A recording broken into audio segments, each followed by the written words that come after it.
Hey everyone, welcome back to The Explainer. Today, we're diving into a dynamic that at first glance feels like a simple, lighthearted children's tale.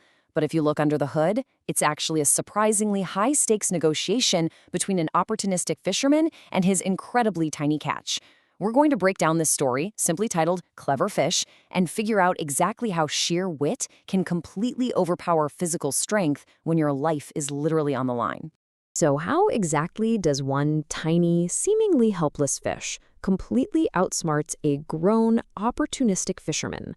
I mean, we're talking about the ultimate David and Goliath scenario here. We are taking this deceptively simple narrative and looking at it as an intense life and death standoff. Because honestly, this isn't just a cute fable about a talking fish. It's a masterclass in understanding leverage, reading your opponent, and entirely exploiting their primary motivation. All right, Section 1, the fisherman's daily routine. Okay, let's dive into this. To really appreciate the fish's absolute genius, we kind of need to understand our opponent first.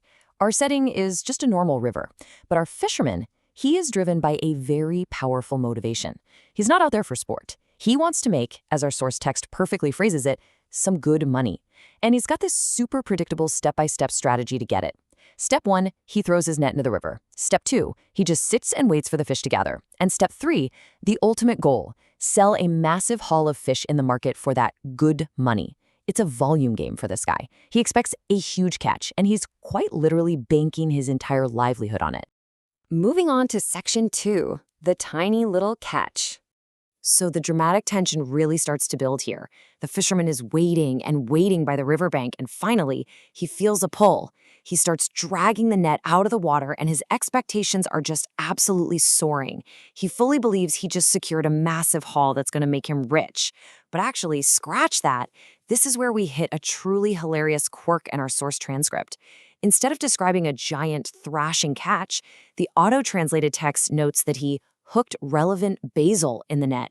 Now, obviously, our fisherman didn't accidentally catch a bundle of Italian herbs in the middle of the river. He's expecting a mountain of fish. But as he pulls that heavy net all the way up, the reality of his so-called relevant basil is about to hit him hard. Now, what's really interesting here is how perfectly this captures that crushing moment of disappointment. You've got his grand expectation on one hand, a net overflowing with fish, enough to bring him serious wealth. And on the other hand, the cold, hard reality, just one single tiny little fish. His massive financial plans are completely wiped out in a fraction of a second. Which brings us to Section 3, the clever fish's deal. This right here is the inciting incident of our whole breakdown. The fish is yanked out of the water, facing absolute certain doom. But instead of just flopping around and accepting its fate, this desperate little fish suddenly breaks the silence and decides to negotiate for its very life. It starts out with a purely emotional appeal. Listen to this. "Oh, fisherman, please, please, please, leave me." It's a desperate, heart-wrenching plea for mercy. But, and here's a critical lesson in negotiation, the fisherman gives absolutely zero attention to this request. Why? Well, because mercy doesn't translate to good money at the market. Emotion has absolutely zero currency on this riverbank. So what does this all mean for our little friend? What is the next strategic move when begging totally fails? Your opponent holds literally all the physical power, and they do not care about your feelings whatsoever. How on earth can this tiny fish possibly survive an impossible, inescapable situation like this? Well, check out the sheer brilliance of the fish's counteroffer. The fish pivots immediately from emotion straight to economics. It lays out a master plan. If you throw me back, I will tell all my friends about you. I will bring them to the bank coffee first, which, is another beautifully quirky translation from our source, probably meaning a popular hangout spot on the riverbank. But the core promise is crystal clear. Let me go now, and you will get much, much more fish next time. The fish brilliantly bypasses the fisherman's logic and appeals directly to his underlying greed.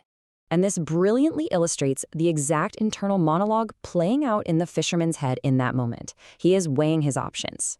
On one side, he has one tiny little fish today, barely even a snack, let alone a payday.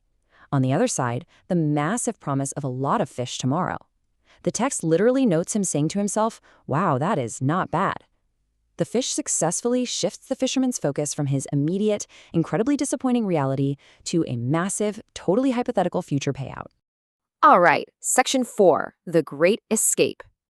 So our fisherman, completely blinded by dollar signs and the prospect of future riches, makes a critical, totally irreversible error in judgment.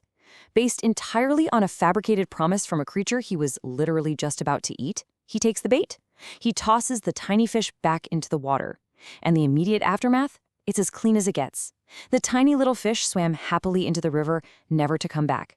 The fish flawlessly secures its freedom, while the opportunistic fisherman is left standing there, completely empty-handed, holding on to nothing but an illusion. Let's map out how this builds, because this creates a timeline of a truly terrible investment. Day 1, he hooks one tiny fish and voluntarily lets it go. Day 2, he arrives back at the riverbank, probably waiting eagerly by that bank coffee spot, totally expecting a massive haul of gullible fish. And how does day 2 end? He gets absolutely nothing. Zip. Zero. Poor fisherman. His greed completely blinded him to the reality of the terrible deal he was making. Finally, Section 5. The moral of the story. So the crucial point is that this isn't just some funny anecdote about a gullible guy with a net. There is a deep, core thematic lesson about survival here, and it's a takeaway we can all apply when our backs are against the wall. Cleverness is defined here as the necessary trait used to save one's life from the fisherman by outsmarting his greed. Think about it. The tiny fish didn't have physical strength, it didn't have size, it literally had zero traditional leverage, but it was clever. It weaponized the fisherman's own desperate desire for wealth to secure its own survival. And our source transcript actually leaves us with this delightfully quirky final warning. It reads, "So, gerund, most of you have to be really, really clever the same your life from Shark Challenges moment." Auto-translation quirks aside, the underlying message hits the nail on the head, and it's actually pretty profound. Life is inevitably going to throw these Shark Challenges moments at you, times when you are massively outmatched, backed into a corner, and just begging for mercy is absolutely not going to work. In those intense moments, you have to rely entirely on your wits. You have to figure out what the giant holding the net actually wants and use it to your advantage. So I'm going to leave you with this final thought to ponder today. In your next high-stakes challenging moment, will you be the greedy fisherman blinded by your own expectations? Or will you be the clever fish who negotiates their way right out of the net? Thanks so much for learning with me today. I'll see you in the next explainer.